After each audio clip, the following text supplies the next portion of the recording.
along with Ray Moffo from the Sports Maniacs. WNJC Flavor, 1360 AM over there in South Jersey.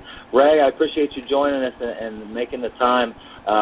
Staying dry in South Jersey, I take it, when a lot of Jersey is underwater. How's the city and how's the state handling all this extra rain?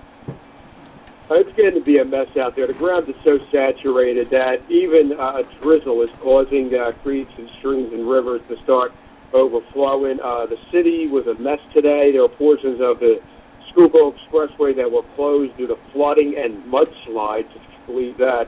Then again, anybody who's familiar with the area knows there are areas of the Schuylkill that are prone to that. There are a lot of road closures in South Jersey going up to me and Scott were over in Trenton earlier today, and there were a lot of road closures there. So it's tough to get around, but you know something, if anyone's home now, this is a great night to be home and not have to worry about the roads you got.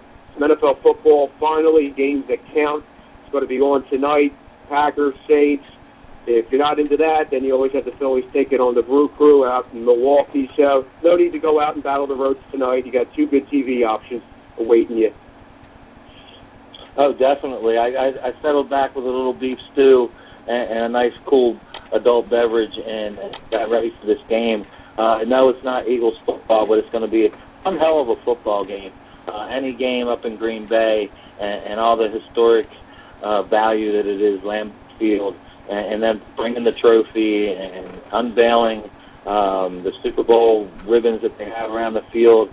I was watching even the Today Show, NBC Today Show, and they were broadcasting live from Lambeau Field at 8 o'clock this morning, you know, and so it's like a Christmas Eve here, as a lot of us have got our fantasy football lineup set.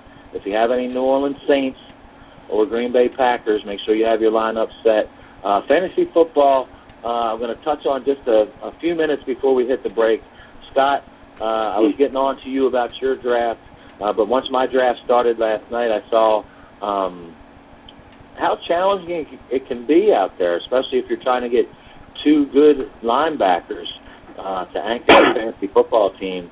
If you have even the first pick, and I had the first pick in my draft, Siglinski, and I still ended up with Adrian Peterson because I didn't know what to do about the whole thing with Arian, the Houston running back. Help me Aaron out. Foster. Aaron Foster. Aaron Foster. Yeah, Aaron Foster with his hamstring. So fantasy football is a little bit more challenging this year because some rookies are going to play a part, and so I kind of got some empathy for your fantasy football situation and gave you some ups instead of downs. I got my Javid Best, but LaShawn McCoy would have been a nice option, like you said, at the 8th pick on the second go-around. So my apologies. I got a little empathy for you in this draft. It was more challenging than most because of the way these teams have been juggled up. Well, yeah, but you get, especially a lot of leagues, people like to play the PPR, you know, points per reception. And like I said before, if you get a guy like McCoy, he falls into that category. Arian Foster's another guy to catch a lot of balls out of the backfield. Steven Jackson, who we're going to see on Sunday against the Eagles, is another guy that falls in that category. Frank Gore is another guy that falls in that category. So if you're in a league like that, you obviously look at those kind of options. It's interesting you talk about running backs, and I keep tabs with Kyle Eckel a lot, the former Eagle and Navy midshipman standout. And he was raving on about Reggie Bush. And if anyone's still doing a draft, you might want to look at Reggie Bush as a backup option that you can easily get as your third running back if you're starting two. He was raving on about him. He played with him when he was a Super Bowl champion in New Orleans. You know, immense talent still. I asked him, I says, Kyle, do you think Reggie Bush can handle the load in Miami, even though he's going to have to go up against Dan Thomas, the rookie running back? And he says, absolutely. He's a beast. He had that just stupid freak injury to his leg.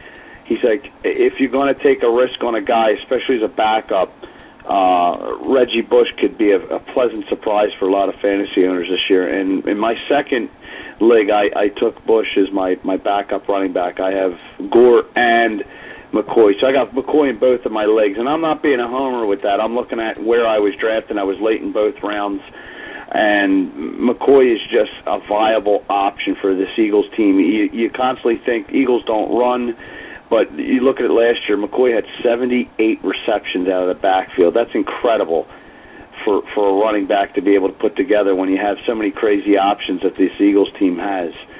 So definitely look over your options when it comes to guys that are multi-talented backs. The one guy that I was kind of confused with, he lasted a long time in my league, was New Orleans running back, and you're talking about this game tonight, Mark Ingram. Now, Ingram's a Heisman Trophy winner, and that doesn't necessarily mean you're going to come into the NFL and be O.J. Simpson. But Mark Ingram lasted, he was slated to be the 38th on the power ranking list or the player ranking list on this Yahoo League. And I think he was still left when they were down to the 60s, when most players were picking players out of the 60s and 70s and 80s. Mark Ingram has installed a lot of confidence, or is he hurt?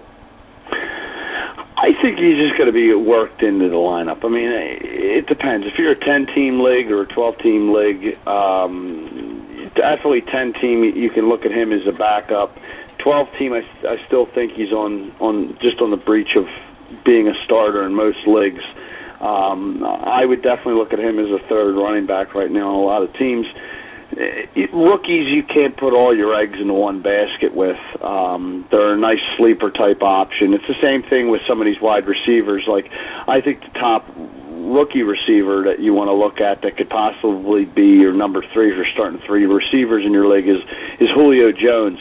I think he comes into a great situation with an emerging quarterback in Matt Ryan and that high-powered offense in Atlanta, and being under the wing of Roddy White, who's definitely going to command a lot of attention from defensive backfields, which could open the door for Julio Jones to make some plays. A guy I'd be kind of cautious with, but he could still develop and still put up some pretty good numbers. He'll be the number 1 in Cincinnati, is A.J. Green. But you have to be cautious. He has Andy Dalton as his quarterback, a rookie guy over there in Cincinnati. They're going to have a long season in Cincinnati. So